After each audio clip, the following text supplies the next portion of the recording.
$400 million. That's how much the city of Madison says it'll cost to run the city operations in 2024. Yeah, the mayor released her operating budget proposal today, which is how much they'll spend on city operations across the board.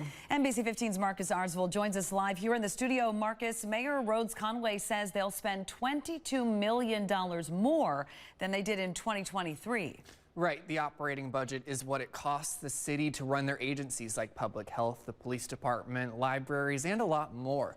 Mayor Rhodes-Conway didn't seem thrilled with parts of the plan during her proposal announcement today. She says the Republican-controlled state legislature puts laws in place that keep Madison from receiving its fair share in state funding, causing the city to look for the extra $22 million elsewhere.